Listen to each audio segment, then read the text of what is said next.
હરિઓમ તત્સત. વાલા પ્રેમી સજ્જનો, ભક્તિ યોગ વિશે ક્યાં ગુરુવારે વાત કરેલી એ આજ આપણે પૂરું કરવાનું છે. ટૂંકું મર્મ સમજી નહીતર એક જ શ્લોકમાં કલાક વહી જશે. હરિઓમ તત્સત. શ્રી ભગવાન બોલ્યા એટલે પેલા તો બોલે તે બીજો નહીં, પરમાત્મા પોતે અજ્ઞાનીને આંતળો આગો જઈને તોડે. સાક્ષાત પરમાત્માના દર્શન થાય. આપમાં જોડાયેલા, પરમાત્મા સાથે જોડાયેલા, પછી સતગુરુનું શરણ ગ્રહણ કરે છે. આપ સાથે જોડાણને શું કહેવાય? યોગ. શું કહેવાય?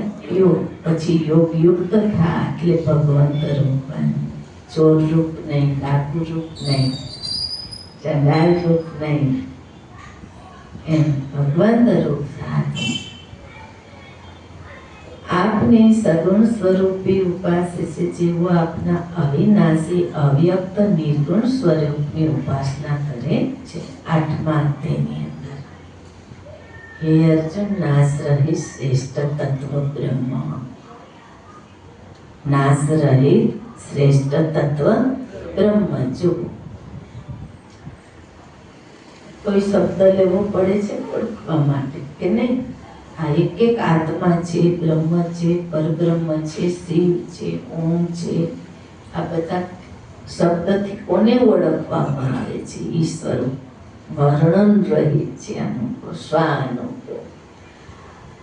એટલે સદગુરુ રૂપે પ્રગટ છે. ત્યાં આપ બળે પહોંચાતું નથી. ગુરુ એટલે સહજ રીતે બતાવી દે છે, જણાવી દે છે. સગુણ સ્વરૂપ અને નિર્ગુણ સ્વરૂપ. પહેલા ક્યારે સમજાય છે? તન તારું તન તું નથી, મન તારું મન તું નથી, પ્રાણ તારા પ્રાણ તું. ત્યારે ગુણ તો ઓળખાઈ જાય. પછી વાલા એમ કે જોનાર તું કોણ છો? ત્યારે ઓળખાઈ જાય આ સગુણ. પછી બ્રહ્મની વાત આવે. શું આવે? બ્રહ્મની. શ્રી ભગવાન બોલ્યા, જેવો નિત્ય મારામાં મન જોડી. શું જોડવું પડે છે? જન્મો છો આપ, બરાબર, દેહ લઈને આવો છો આ પૃથ્વી ઉપર, પણ તમે તમારું મૂળ સ્વરૂપ, ખરી વાસ્તવિકતા ભૂલી જાઓ છો. ફરી પાછા સદગુરુ તમને પોતા તરફ આકર્ષે છે. એક બાજુ જૂઠી દુનિયા જગત છે, એક બાજુ પરમધામ સતલોક કહેવામાં આવે છે. ઓમાં અધોગતિ છે, આમાં ઉધ્વગતિ છે. ઓમાં આલોક સુખ શાંતિ નથી અને પછી નથી. સદગુરુના ધામમાં આલોક સુખ છે અને વળતી વેળા સારી છે. ઈચ્છો તો જન્મ જોતો હોય તો ન જોતો હોય તો, તમારી ઈચ્છા ન હોય તો બ્રહ્મ સ્વરૂપમાં જેમના નિર્ગુણ સ્વરૂપમાં રહી જાઓ છો. એ બધું પરમધામની વાત આવે. સંસારની કે સંસારના વ્યવહારમાં કે માનતાઓમાં કે ભોવા ધૂણવામાં હોતી નથી. મન ક્યાં લગાડવું પડે? પોતાના સદગુરુમાં. સમય જ્ઞાની મહાત્મા. હવે અહીં કૃષ્ણ એ વચન છે, યાદવ મિત્ર એ વચન છે, પણ મૂળ સ્વરૂપ જોતા પસ્તાવો શિષ્યને આવવું જોઈએ કે શરૂઆતની સ્થિતિ ખ્યાલ છે નહીં. એની બુદ્ધિ તો બહિર્મુખ છે એટલે બહારનું જ્ઞાન છે, પણ ગુરુ તો બુદ્ધિથી પર હોય છે. આ શિષ્યને ભાન હોતું નથી કે હોય છે ન હોય. એની તો એને જ ખબર હોય, એની તો એને જ ગમ હોય. પણ એ આનંદ તમને આપે છે એ પરમ સુખ પોતે તો જ પણ આપને આપે છે, એ બાદશાહી આપે છે. શ્રી ભગવાન બોલ્યા, જેવો નિત્ય મારામાં મન જોડી, શું મન જોડી મારા પરાયણ સત્સંગ સેવા સિમરન ભજન. પરમ શ્રદ્ધાથી, શ્રદ્ધા સાધારણ ચાલતી પરમ જોઈ છે. શ્રદ્ધા કેવી જોઈ છે? પરમ. મને ઉપાસે છે એમને હું શ્રેષ્ઠ યોગી ગણું છું. હવે એ યોગીનો જન્મ ક્યાં થાય છે? ભલે અત્યારે ઝૂંપડામાં હોય અને કદાચ અર્જુન ઝૂંપડામાં હોય ને એને કૃષ્ણ સમયે જ્ઞાની મળી ગયા મહાત્મા સદગુરુ ભગવાન. નામરૂપ ગુણ નહીં અમારે, એટલે મિત્ર કૃષ્ણ આજે કઈ કઈ નામ લાગતા નથી. નામરૂપ ગુણ નહીં અમારે, કવમુન ધર્મ તારા. નામરૂપ ગુણથી પર છે.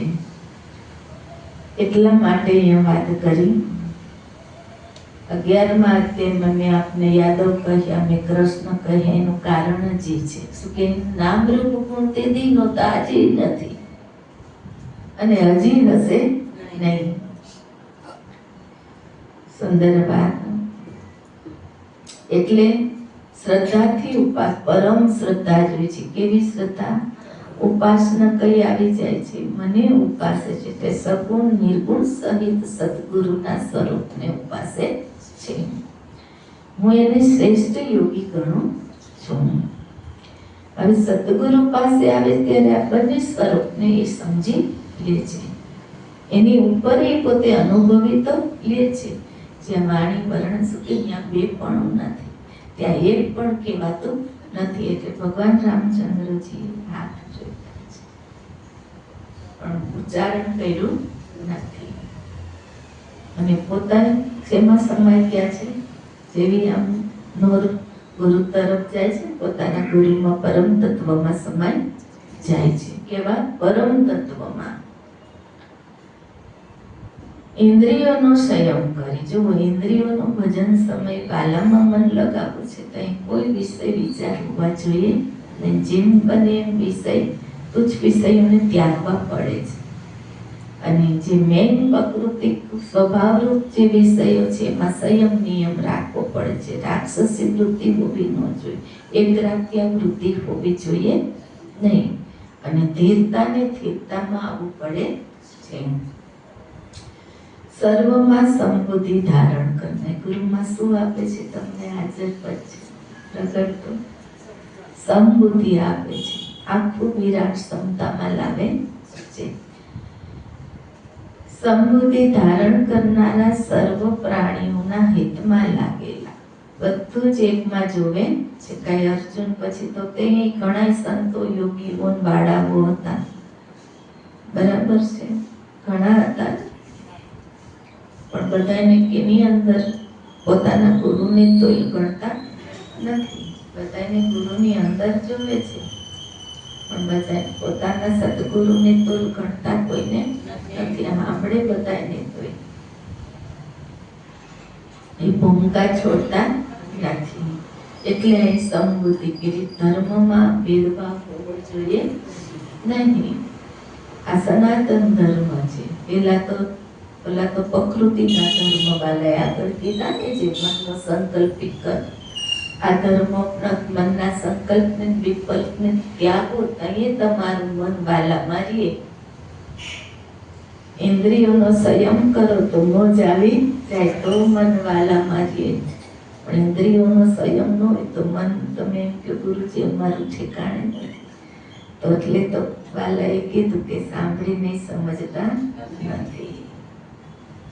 સાંભળી નહીં સમજતો નથી. ખુરશી લઈ લે, ઘણી છે ખુરશી ઉપર બેસી જવાય.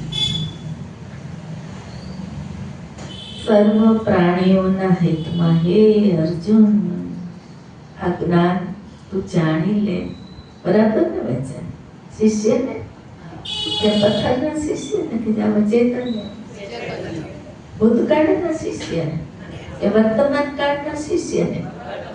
ભૂતકાળના ગુરુની વાત છે કે વર્તમાન કાળના સતગુરુની?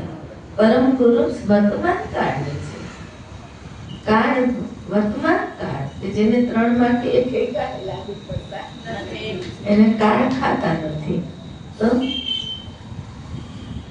એટલે કહ્યું સર્વ પ્રાણીઓના હિતમાં લાગેલા. જો કેટલી ભૂલ કરે મનુષ્ય, દરેક પ્રાણી અને પદાર્થને તું પેલા તારી અંદર જોઈશ. એટલે વાલાએ જેમ તમારી અંદર રૂપ પ્રગટ કર્યું ને આત્મ સ્વરૂપ, એમ તે દિવસે પ્રગટ કર્યું. કયું સ્વરૂપ? એક બાજુ દેહ છે, એક બાજુ આત્મા છે, વચ્ચે મધ્યમાં પ્રાણીઓ છે. જે પ્રાણી અને પદાર્થ છે એ આત્મ સ્વરૂપના આધારે જ પરમ તત્વ કો ધ્યાન ધરતો સોહમ આપો બ્રહ્મ. પરમ ગુરુ એટલે કહેવાય. શું કહેવાય?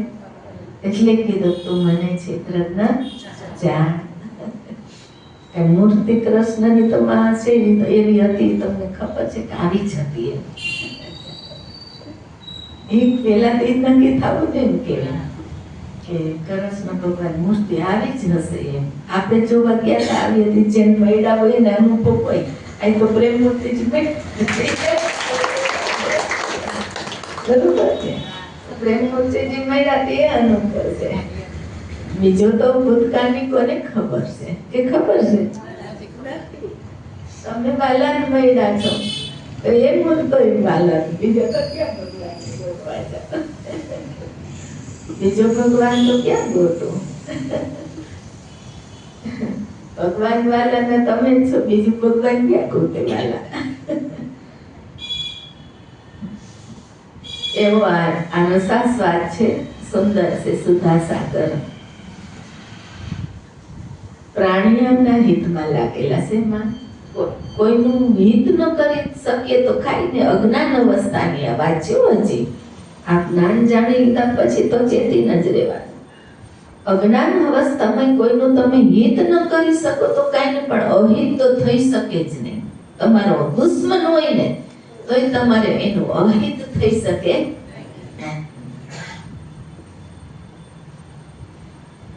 એટલે એ વાત કરે છે સર્વ પ્રાણીઓના હિતમાં લાગેલા.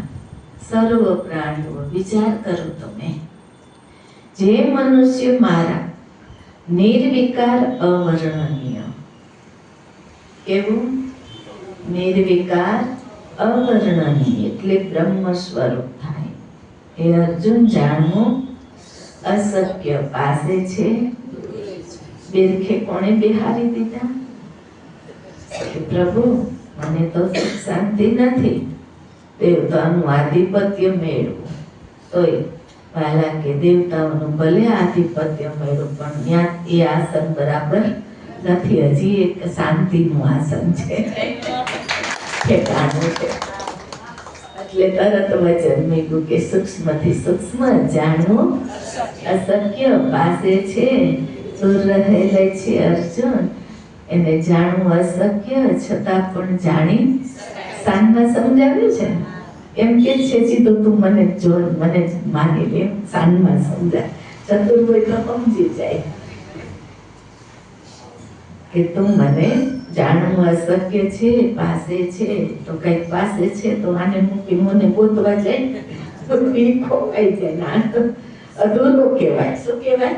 અધૂરો જ કહેવાય ને.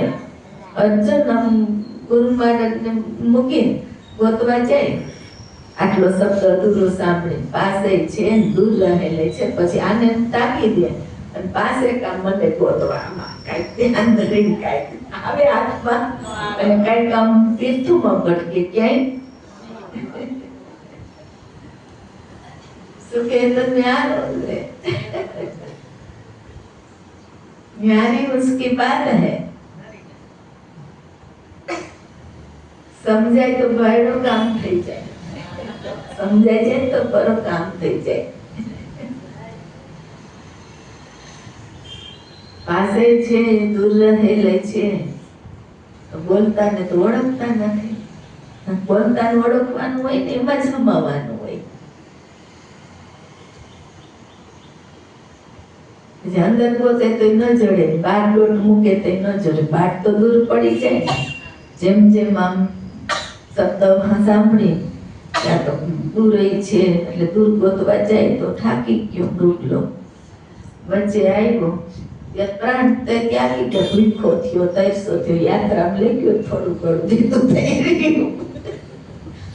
તીરથ તીરથ કોઈ 6 મહિના, કોઈ વર્ષ દીની તીર્થ યાત્રા નીકળ્યા, ભગવાન મળશે, આપણે પાપ કર્મ ધોવાય જાશે. તો તીર્થમાં નીકળ્યા, સમજ્યા વગર, સમજીને સદગુરુ પાસે જઈ નીકળ્યા હોત તો વાંધો ન આવે, તો કઈ વચ્ચે મૃત્યુ થઈ જાત નહીં. પણ સમજ્યા વગર દોટ મૂકી મૃગલાએ, મનજીએ, મનરૂપી મૃગલાએ તીર્થોમાં કાંઈ હું જલ્દી આમ થઈ આવું પવિત્ર. પાથું તો ભેરું હતું. મંજીભાઈ તીર્થમાં બધે ફરીને વર્તા આવ્યા, ત્યાં અધવચ્ચે મૃત્યુ થઈ ગયું. શું પાથરી થઈ ગયું? અને ભેગી જે ઈચ્છા હતી, દર્શનની ઉત્કંઠા હતી, એ દર્શન થયું નહીં.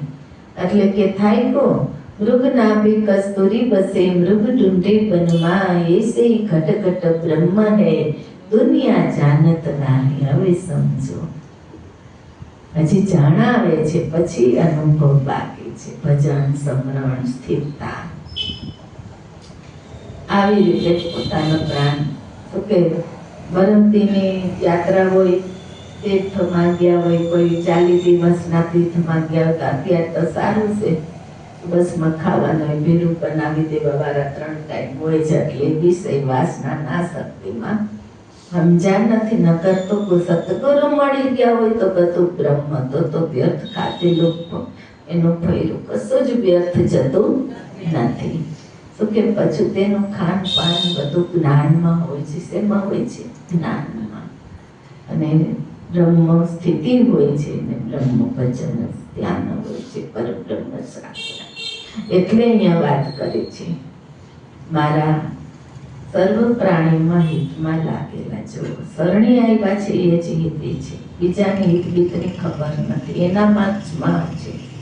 કદાચ અણસમજુ છે, શરણી નથી ગયો, એમાં તો પાપ કર્મ જ હોય છે. એના અહંકાર અભિમાનને લઈને સંતોને મૂકા, સંતોને કષ્ટો આપ્યા છે, સજ્જનોને આપ્યા છે, નિર્દોષ માણસોને હૈણા છે. અહંકાર અભિમાને વિષય આસક્તિ આવા મનુષ્યોએ કે જેને માણસ પણ કહેવાતા નથી, વિષય આસક્તિ ખાતર હણે છે આવા લોકોને. એના કર્મ કેવા બંધાય છે ને અહંકારને લઈ, એ પણ એ જોઈ શકતા નથી. અને અંતે પાપનો ઘડો ભરાઈ જાય છે. પછી મરીને જાય છે ને તે પાપો ભોગવવાના હોય છે, હાલે હાજર ભોગવવા પડે. મરીને જાય તો બહુ અધોગતિ થાય છે. પછી એના ભાગ્યમાં મનુષ્ય દેહ હોતો નથી. એટલે કીધું છે કે પ્રાણીઓના હિતમાં લાગેલા, તમારા ઘરમાં હોય બધાય તો ભલે ને બહાર હોય તો ભલે, ન થાય તો ખાલી નમસ્કાર કરી દો, પણ કોઈને કષ્ટ આપો નહીં. હિત ન થાય તો કાંઈ નહીં, પણ અહિત કોઈનું કરવું નહીં, ચાહે સ્ત્રી હો ચાહે પુરુષ હો. અહીંયા તમારા માટે સ્ત્રી નથી, પુરુષ નથી. એ તત્વ રામક અગ્નિમાં ઓગળી જાય છે. નિર્વિકાર, હું અજન્મા અવિનાશી સર્વ પ્રાણીનો ઈશ્વર, નિર્વિકાર પ્રભુ, આ વ્યાપક રૂપ, અવર્ણનીય, અવ્યક્ત, સર્વવ્યાપક, અચિંત્ય. હવે તમે આમ વાલા મળ્યા નથી ના વાંચી લ્યો તો તમને અંદર મળે ન મળે, ઘણું છે બધું પણ ન મળે. છતાં અચિંત્ય, સર્વ સાક્ષી, એટલે સર્વના સાક્ષી, મનના, બુદ્ધિના, ઇન્દ્રિયના, જીવાત્માના, પ્રાણના, બધાના સાક્ષી. અચળ, એટલે ક્યારેય ચલાયમાન થતું નથી. અવિનાશી, સ્વરૂપની ઉપાસના કરે. શું કરે છે? ઉપાસના કરે, પણ શરણું લીધું નથી. જો આમ શરણું લેતો તો આ સ્વરૂપ વાલા સહેલાઈથી વ્યાપક રૂપ બતાવી દે છે. એમાં ચિત્તને જોડે છે. મન ભગવાન સદગુરુ મળ્યા નથી, આમ પરમ ગુરુ, એટલે એનું મન આમાં વાંચીને છે ચિત્ત. નતર અહીંયા વાત કરી મારામાં મન જોડી, મારો આશ્રય લે, પણ આશ્રય લીધો નથી. પ્રાણાયામો, અષ્ટાંગો કરી આ સ્વરૂપને પામવાની કોશિશ કરે છે. અષ્ટાંગો કરે છે, પ્રાણાયામો કરે છે, તપ કરે છે આકરા. સદગુરુ મળ્યા નથી. જે પ્રેમ મૂર્તિજી સ્વરૂપ આપને પ્રાપ્ત થયું છે, જેમ તેથી પરમ ગુરુ તરીકેનું બિરુદ અર્જુનને હતું, એમ સરળું છે નહીં. અને સીધા તપ કરી આ સ્વરૂપને પામવાની કોશિશ કરે છે. કેવા તપ હોય છે?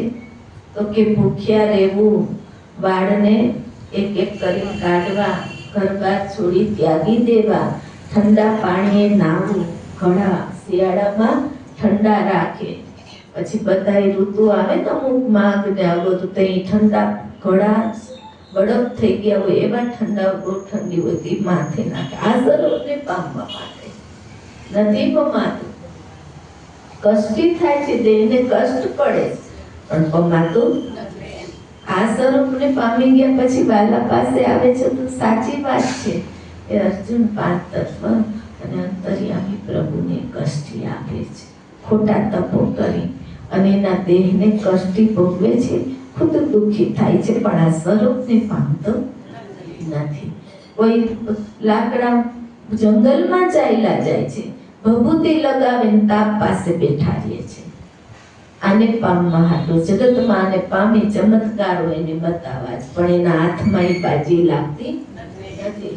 ત્યાર પછી એથી આગળ જાવ તો કોઈ આટલા પાણીમાં એક પગે ટાંગા ઊભા રાખી, કોઈ એવા મંદિરોની એટલી સેવા કરે છે, એવા સંપ્રદાયોમાં ચાલ્યા જાય છે, ત્યાં કષ્ટો ભોગવે છે. જે જમવાનું આપે એ જમી લેવું આ તે, પણ છતાં સ્વરૂપને પમાતો એના દેહને કષ્ટી પડે છે. માતા પિતાને ત્યાગી દે છે, પોતાના સદગુરુને ત્યાગી દે છે અને આ સ્વરૂપને ગોતવા જાય છે. પણ ક્યાં પ્રાપ્ત? કષ્ટ પડે છે દેહને, પણ પ્રાપ્ત થતું. પણ જો સહજમાં જ પોતાના ગુરુને પ્રગટપણે વર્તી લે, આ તો બહુ ભક્તિ ઉત્તમ છે. એટલી ઉત્તમ ને સહજ છે, પણ મન જો રહી જાય બાલામાં એકનિષ્ઠ, તો ઘડીક મન બાલામાં, ઘડીક મન બીજામાં, એના કામ નથી. એ કાયર કહેવાય આ ભૂમિના, એ વીર કહેવાય. ભલે સમૃદ્ધિ, તાકાત, બળ, બુદ્ધિ ગમે એટલા હોય, પણ વીરતા જે કહેવાય ને વીર, એ વીર નથી. એ આ ભૂમિકા ઉપર, સત્ય સનાતનની ભૂમિકા ઉપર ડગમગેલા કહેવાય, ભટકેલા જીવ કહેવાય. એટલે અહીંયા વાત કરી છે સુંદર મજાની. તેઓ પણ મને પ્રાપ્ત કરે છે, પણ પ્રાપ્ત કરી શકતા નથી. પરંતુ અવ્યક્ત નિર્બીર સ્વરૂપમાં કરી શકે, પણ એ આશ્રય તો થાય ને, આશ્રય લેવો પડે ને. એમનો તો કેવી રીતે કે તેઓ મને પ્રાપ્ત કરી શકે છે, પણ પ્રાપ્ત એટલી સરળ ન સ્વીકારે તો કેમ? કોઈ સ્ત્રી સાથે લગ્ન સંબંધથી જોડાવું છે તો લગ્ન તો કરવા પડશે ને. એમનો સ્ત્રી પ્રાપ્ત થાય, સ્ત્રીને પુરુષ એમનો પ્રાપ્ત થઈ જશે? લગ્ન તો જોડા કરવા પડશે ને. એમ શું સદગુરુ એમનો મળી જશે? એને પ્રાપ્ત કરવા માટે સદગુરુનું શરણું તો ગ્રહણ કરવું પડશે એમ. એટલે અહીંયા વાત કરી. પરંતુ અવ્યક્ત નિર્ગુણ સ્વરૂપમાં ચિત્ત જોડનારાઓને કષ્ટ વધારે રહે છે. શું કામ? મન કેમાં નથી, મન કેની પાસે નથી. મળવા જોઈને, મળવા જજો એટલે બોલ્યા શ્રી ભગવાન બોલ્યા, મારામાં કયું સ્વરૂપ? પરમાત્મ સ્વરૂપ. સદગુરુનું જે પરમાત્મ સ્વરૂપ છે, આ તો સહેલાઈએ તમે જોઈ લ્યો છો. વ્યાપક ભીતર તમારી અંદર અને સદગુરુ રૂપે પ્રગટ. એટલે આને તમારે કષ્ટ કરી પ્રાપ્ત કરવું પડતું નથી. શબ્દ જ્ઞાન પ્રકાશ દર્શી સમજી લ્યો છો. દેહધારીઓથી કેનાથી જવો? પ્રાણી દેહને ધારણ કરી રાખ્યો છે. હવે મન શેમાં પડી ગયો? મનજી શેમાં પડી ગયો? આ સ્વરૂપને આમાં વાંચી લીધું, આને પ્રાપ્ત કરવા અષ્ટાંગો આયદ્રા, તીર્થો માગ્યો, ઘણું ઘણો જગનો કર્યા, પણ પ્રાપ્ત થતું નથી. દેહને કષ્ટ પડે છે. પણ જ્યાં સ્વરૂપ પ્રગટ વર્તાતો હોય તો સેજે પ્રાપ્ત, અપ્રાપ્તિની સેજે પ્રાપ્તિ કીધી છે. દેહધારીનું કોણ? દેહધાર્યો, પણ બાળકો દેહથી ન્યારો છે. પ્રેમ મૂર્તિજી સ્વરૂપ દેહથી ન્યારો, ઇન્દ્રિયનો નિયંતા કીધો, એટલે અવ્યક્ત સ્વરૂપ છે. આ કેવી છે? આ ગતિ મેળવવાની કોશિશ કરે છે પણ મળતી નથી. ગત ગંગા જેથી જીવનમાં આવી જાય ને તેથી એને ચોઈસીસ કરવી પડતી, આપમેળે પ્રાપ્ત થઈ જાય છે. એ બહુ આગળ સુંદર પોતે જ પોતાને પામી જાય છે અર્જુન. પણ હે પાર્થ, જેવો સર્વ કર્મ મારામાં સમર્પણ કરે, એટલે કર્મ કરે છે, ઉત્તમ કર્મ કરે છે, સમર્પણ કે પ્રભુ તું કરતા હતા, જો હું કરતા હતા, એટલે સેજે હાલતા ચાલતા ખાતા પીતા બેસતા ઉઠતા સિમરણ એ તૂટતું નથી, ધ્યાને તૂટતું નથી. શું કે બુદ્ધિમાં એ સદવિચારો એટલે સુમેરણો એ સંગ્રહાય જ રહે છે.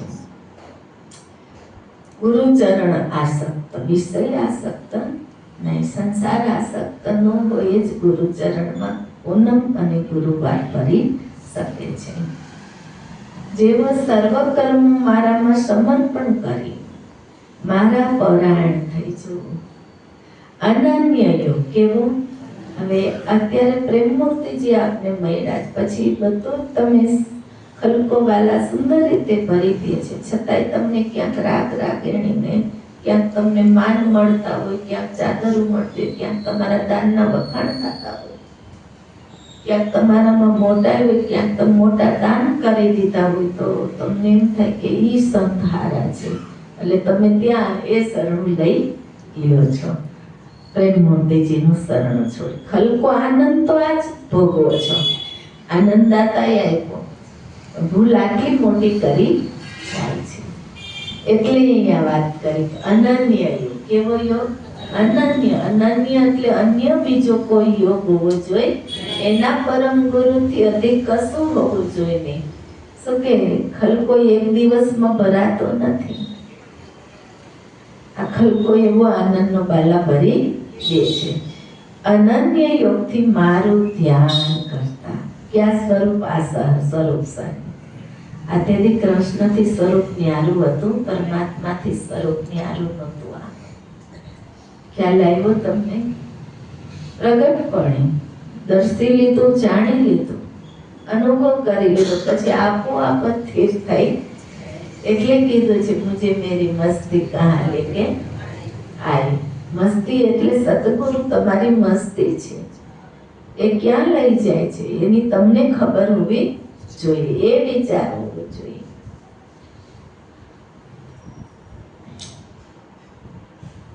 અનન્ય યોગથી મારું ધ્યાન કરતા, જ્ઞાન ધ્યાન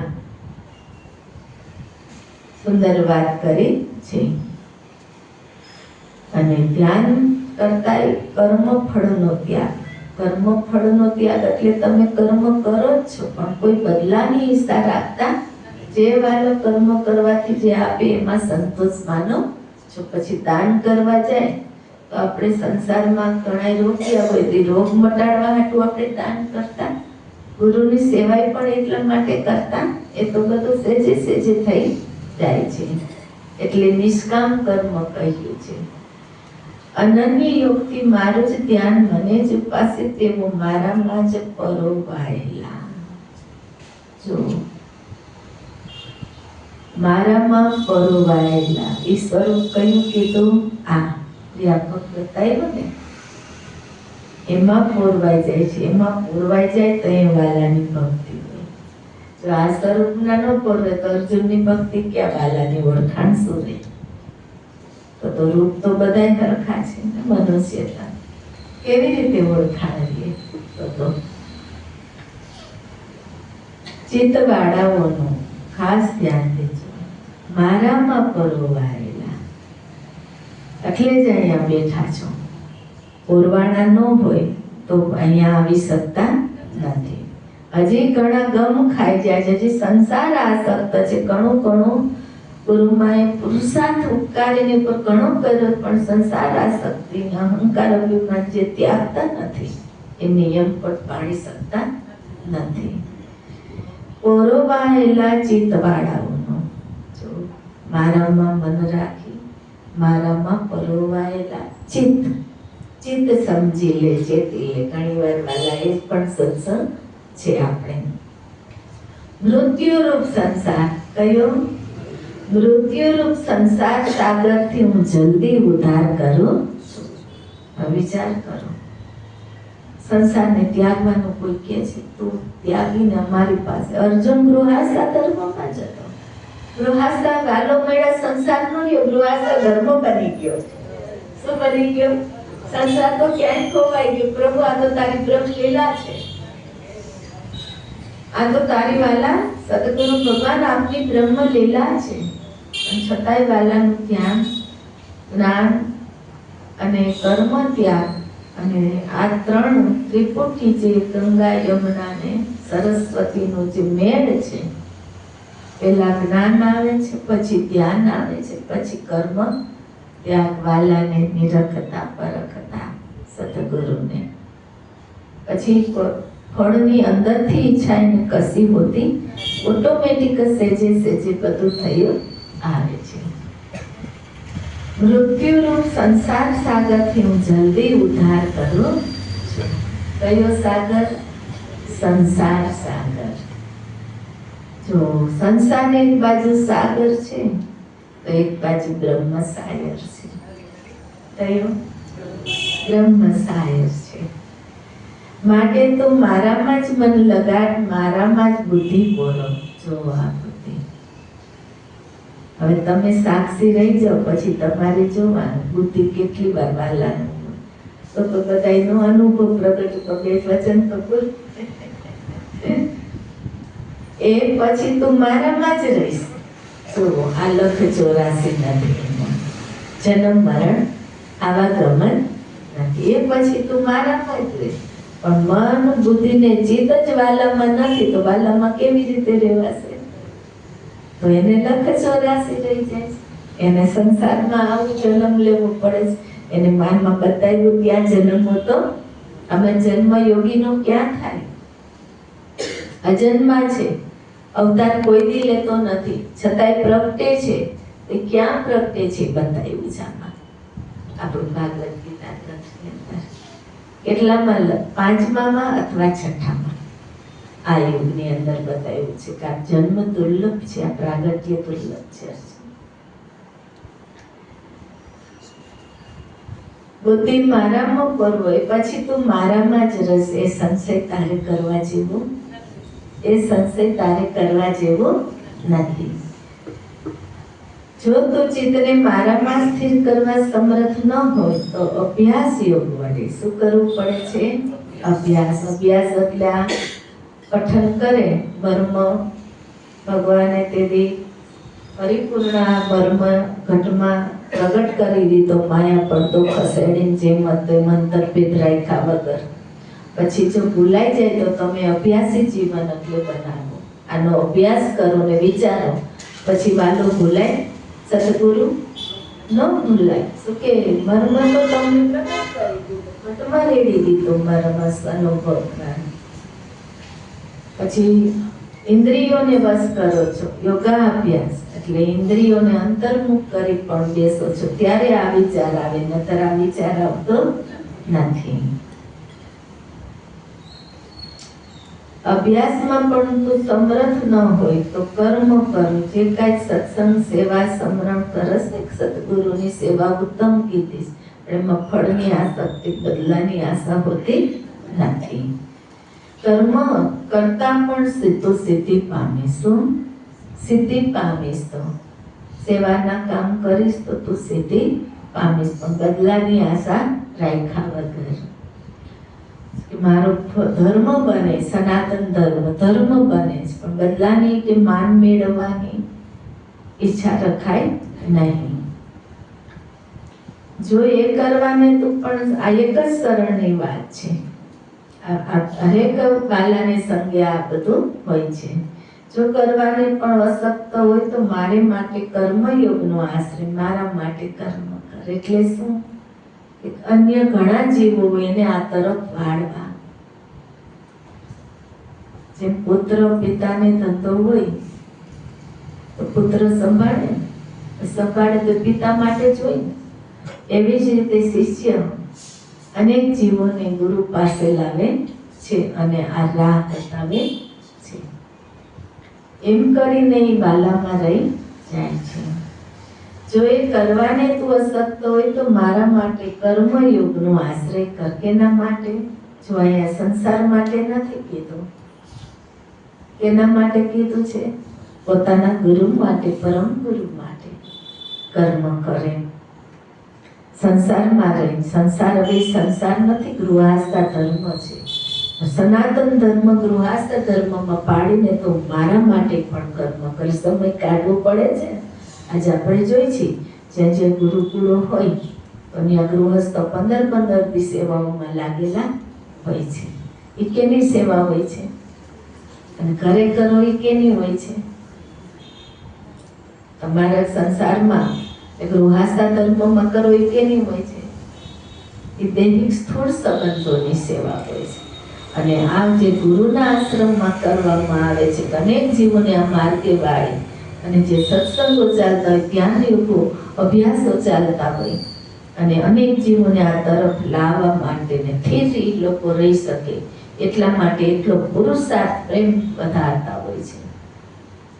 ધારો કે ગુરુમાં પાસે કોઈ આવ્યા, તમે કેટલા વર્ષથી રસ પીતા હોય, તો નવા આવ્યા હોય ને કાંઈ ખબર હોય, તેને વાલાની ચરણે સ્થિર રહી શકે એવો એનો પ્રતિનો પ્રેમ હોય છે.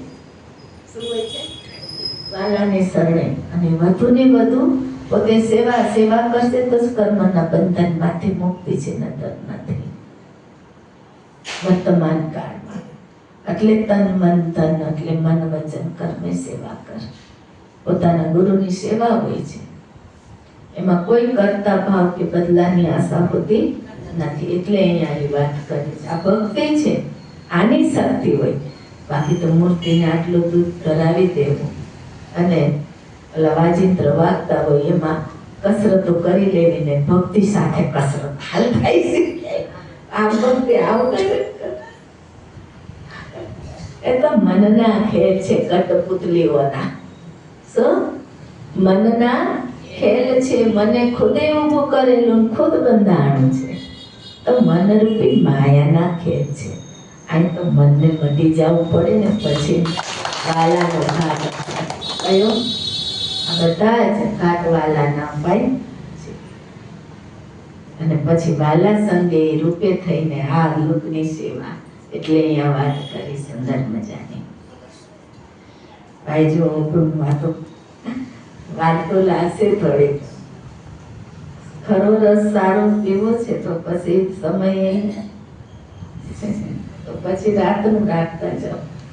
7 દિવસના કોર્સમાં એક આનો 7 દિવસનો કોર્સ કરવો એમ બાલા સંગે રોજ રાતે આવી જાવું તો એટલે કઈ ચિંતા નહીં. 12 વાગે તો તમારો ઉત્સાહ હોવો જોઈએ. આશ્રય કઈ વર્ષ કરેલા ચિત્તવાળો એને શું કહેવાય? એનું ચિત્ત પોતાના સદગુરુ પતિનું વશ થઈ ગયું છે અને સંસારમાં અશુદ્ધ રહેતું વાલા પાસેની વાલાની સેવા કરે ને પછી એના પરિવાર સાથે અશુદ્ધ રહેતું નથી. એનો પરિવાર એને સમજી શકે ન સમજી શકે પણ પોતે સાવધાન થઈ કર્મ કરે છે.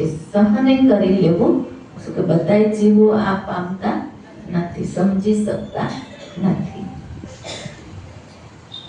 મારા માટેના કર્મયોગનો આશ્રય કરી વશ કરેલા ચિત્તવાળો થઈ સર્વ કર્મ ફળનો ત્યાગ. કેમ કે પૂર્વક અભ્યાસ કરતા જ્ઞાન શ્રેષ્ઠ છે. ખાલી તમે જો આને વાંચ્યા જ કરો એના કરતા વાલા પાસે આવીને જ્ઞાન પ્રાપ્ત કરો તો એ અધિક ને. પછી જ્ઞાન પ્રાપ્ત કરીને પછી વાલાને ધ્યાન આપ્યું, વાલાએ મૂળ સ્વરૂપનું તો પ્રાણ પ્રકૃતિ સહિતનું જે ધ્યાન છે, ધ્યાન મૂલમ ગુરુ મૂર્તિ એ શ્રેષ્ઠ છે. આ ત્રિવેણી સંગમ કહેવાય. શું માણા કેમ ગંગા જમના સરસ્વતી આમાં નાવું પડે છે? એ તો જળ છે. આ ગંગા યમુના ને સરસ્વતી જ્ઞાન ધ્યાન અને અભ્યાસ આ ત્રિવેણી સંગમ છે. ત્રણેય વસ્તુ ગુરુ ચરણે જોઈ તો જ તમે સદગુરુ સાથે એકતા સાધી શકો. અને તન બે હોય છતાં એક રૂપ છો ત્યારે વાલાનું કાર્ય સિદ્ધ થાય છે. નતર જો શિષ્ય લગાડવું હોય તો વાલાનું કામ પ્રકાશમાં હોતો નથી. શ્રેષ્ઠ છે ધ્યાન કરતા સર્વ કર્મના ફળનો ત્યાગ. ત્યાગમાં ખબર પડે એટલે શું? કર્મ કરવું, ઊંચું કરવું, અકર્તાના ઘરમાં રહેવું અને બદલાની આશા રાખવી નહીં. કેના માટે આ કર્મ બતાવ્યું? ગુરુ માટે કર્મ બતાવ્યું. પોતાના ગુરુની સેવા કે અનેક જીવો આ માર્ગે વળે એવી સેવા, એવા વચન તૈયાર કરે, બધાને માર્ગે લાવે સુંદર રીતે. એ કર્મ ફળના ત્યાગથી સિદ્ધ શાંતિ પ્રાપ્તિ થાય ને કે ન થાય? એક સાધારણ છે કે તમે પુરુષ બાર કમાઈ આવે, થોડુંક પુત્ર પરિવાર ને પત્ની માટે તો તે વાપરતો હોય તો આંધળો હોય તેમ દેખાતું નથી. મારી પત્ની અમારા માટે શું કરી રહી છે? દેખ તો અહીં ગુરુ મપ્પા આવી જાય તે કાંઈ. પત્નીને પણ આંધળી હોય ને તો દેખાતું નથી કે મારો પતિ શું કરી રહ્યો, સવારથી સાંજ સુધી જાય છે. જો દેખતી હોય ને ગુરુમાં જેમ તો એને જ્ઞાન હોય. બેમાંથી એક બદલાની આશા રાખતા ને બે સમજી જાય છે કે એકબીજાની કંઈક જરૂરત હશે કે નહીં. એવું નથી માનતો ખવાથી સાંજ સુધી કામ કરે તો મારી પત્નીને એને શું વાપરવા જોશે, એનું જીવન છે, એની આંખમાં મારે કંઈક આપવું પડશે. કાલે તમારી ઈચ્છા હોય એવું તમે યોગ્ય લ્યો હોય ને તો એ ગુપ્ત વાત છે જેને કહેવાય. પતિને જરૂરત હોય આ બધી બાબતમાં વાત કરો, બરાબર છે. પણ એકબીજા સહજમાં સમજે ને એકબીજા ખેંચાતાણ કરીને એકબીજા બદલાની જ આશા રાખશે તો શાંતિ મળે. મેં તને આટલું મળ્યું તું કઈથી થાતે તારે મને શારીરિક સુખ આપણ હોય કે હોય બહુ મને આંસુ આવી જાય છે. અત્યારે એટલું કિચડ ચાલી રહ્યું જગતમાં. પુરુષ વૃદ્ધ થાય તો સ્ત્રી ધ્યાન નથી હાલે નો હાલે. પુત્ર વધુ નથી આવ્યા, પુત્ર તૈયાર નથી અને સ્ત્રીનો ધર્મ બને છે. પુત્ર વધુ ઘરમાં આવી જાય છતાંય પણ પુત્ર એવા બની જાય તો પુત્ર કે માનો ગુણ અપનાવી લે, માંથી નહીં થાય તો પિતાની સેવા કરશે. પુત્ર કોણ કરશે? એમને કે પિતા હું થાકી ગયો છું, એની શક્તિ બધી બચાવશે. વૃદ્ધ થાય તો પોતાના પતિની કદાચ ઉંમર થઈ જાય ને એકબીજાની સેવા કરી શકતા સક્ષમ હોય તો થઈ શકે. એટલા જ માટે પુત્ર ને પુત્ર વધુ હોય છે.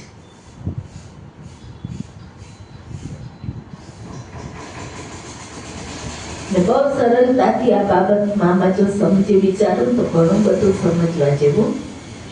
50 વર્ષ થાય તો કીધું આ કરી દે, બોલું કરી દે, તે કરી દે, થઈ શકે.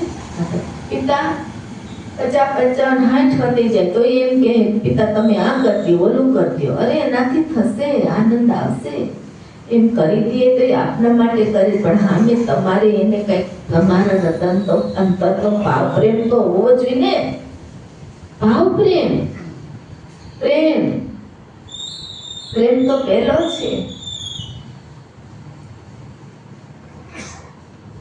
અરસ પરસ આવવું જોઈએ. એમનું કશું હોતું નથી. એક બાળકને ખાલી મોટો આપી ઘરે બાળક થાય તો એ માણસમાં બુદ્ધિ આવે ત્યાં સુધી આવતી નથી. પરિણામ પછી કે પહેલા આવી જાય ત્યારે એને ખબર પડે કે આજે અમને કષ્ટી અમારા બાળકોને પડે છે તો એને અમને મોટા કરવામાં પડી હશે. પણ આ વિચારો કોણ કરે? આવા રામકૃષ્ણ એ કર્યા હતા, નજી બધા કરે છે, તમે કરતા થઈ જાઓ. આ વિચારો અને તમે જે ભોગવો છો એથી ભોગવાનું જ સુખ એ લોકોને આપો, એની કૃપાનું જ ફળ છે, વડીલોની કૃપાનું જ ફળ. તમે વિચાર કરો, એમને શૂન્યમાંથી સર્જન કર્યું, બધું જ બચાવી રાખ્યું હોય કે ન બચાવી રાખ્યું, નકર એમ તેથી બધું વેચી નાખતા ના આવડે. એ ભોગ એ સુખ આપણે ભોગવતા હોય તો પેલા અજ્ઞનો હોય, માતાનું પિતા હોય, પછી તમારા પુત્રી પુત્રનો આવે ભોગવવાનો. એ ખબર તમને? અત્યારે સીધા ડાયરેક્ટ જુઓ, એની પુત્રી પુત્ર ઉપર જેટલી આસક્તિ રાખશે એની પત્ની ઉપર એટલે માતા પિતા ઉપર એને આસક્તિ નથી. અજ્ઞનો હોય, અજ્ઞનો હોય કયો, તમે જ કયો, માતા પિતાનો હક હોય, પછી એના દીકરા દીકરીની પત્ની આવે. સંઘડી કેના કેના માટે રાખ્યું હોય? આજ માતાએ કઈ મોત સપનો કર્યા હોય અને પિતાએ કરકસરાઈ કરીને માતાએ કરકસ તૈયાર બચે છે બધું. અને એ લોકો શું કરે છે? તૈયાર મળ્યું છે ને બેફામ બાપરો ભાંગો તોડો, ખાવ પીઓ મોર જે ભાવે એમ ઉડાડો. જાવી છે ગુરુમાની, સમજી જાવ જી. એને એવા બનાવો સુંદર, બની શકે તો નકર ભાગ્ય એના.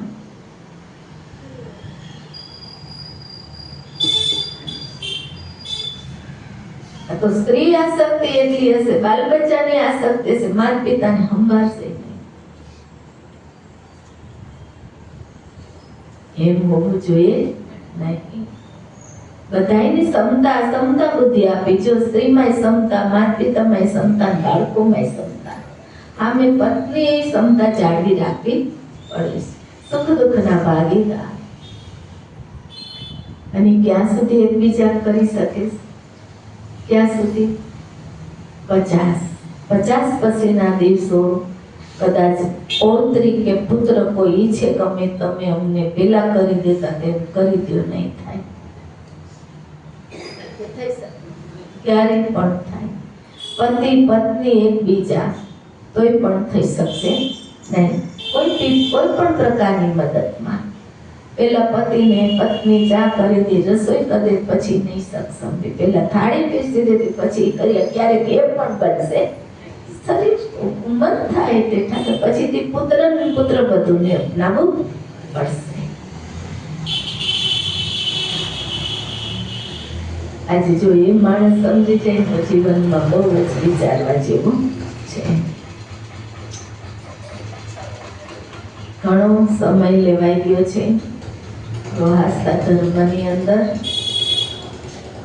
સંસાર સાગર, મૃત્યુરૂપ, ત્યાર પછી એમાંથી તરવું છે. મૃત્યુરૂપ સંસાર સાગરમાંથી તો સત્યનો આ માર્ગ, બંને માર્ગ. અને આ સત્સંગથી સુવાસ લાવવાની હોય છે. આ સુવાસ પુષ્પોમાં સુગંધ હોય તો ભમરો લઈ જાય છે અહીંથી સુગંધ. એ સુગંધને પછી એ રીતે લેકાવી જોઈએ ને સમજણ પ્રમાણે. એટલે અહીંયા સત્સંગ એક સુવાસ છે. ધ્યાન કરતા કર્મફળનો ત્યાગ, એ કર્મફળના ત્યાગથી સિદ્ધ શાંતિ થાય. જમણાવા આ તો સંસારની વાત કરી. એમ જ ગુરુના ચરણે હોય કે કોઈ પણ પ્રકારની સેવા કરો એમાં માન મોટા કે બદલાની આશા રખાય. સંસારમાં પણ પતિ પત્ની અરસપરસ કરે છે સેવા. એમને વિચારવાનું કે હું કાંઈ આશા નથી રાખતી નથી, એમાંય બગાલ થાય.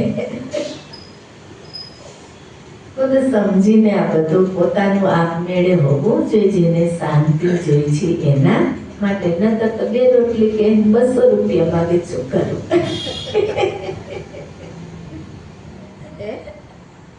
બહુ ખુલાસો મારે કરવો નથી. બહુ કાલાની ઘણી બધી અત્યારના જે નર ને નારીઓ છે તો એમાં સ્ત્રીઓ તો અત્યારે મારે સ્ત્રી કહેવા યોગ્ય નથી એવા પાત્ર બની ગયા છે. આ તો બાલા શક્તિ છે એટલે મારે કેવું શું ને ઘણું બધું ધ્યાનમાં હોય છે એ બાબત. આ તો બહુ તમે ભક્તિ અને સંતનો સંગ કરો તો તમારી બુદ્ધિ એટલી વિશાળ સુંદર બની જાય છે ને સમજી શકે છે. તો તો બધાયમાં શાંતિ લોક આવી શું આવી જાય? શાંતિ. એટલે અહીંયા કીધું છે, થોડામાં ઘણું બધું સમજાવેલું છે. શાંતિ. ધર્મ આપણો બને, કર્તવ્ય આપણું બને, સંસારમાં કર્તવ્ય બને, ગુરુચરણમાં કર્તવ્ય બને સેવાનું, સંસારમાં પણ બને કર્તવ્ય એકબીજાનો. ગુરુચરણમાં શું કામ કર્તવ્ય બને? અનેક જીવોનું કલ્યાણ થાય એટલા માટે સેવા હોય છે. 8:30 થઈ ગયા છે એટલે વાલા મૂકે છે. 1, 2, 3, 4, 5 ને 6 શ્લોક રહી ગયા છે. આવતા ગુરુવારે યાદ કરજો. એક અહીંયા કરે છે શ્રી સત. કોણ આવશે?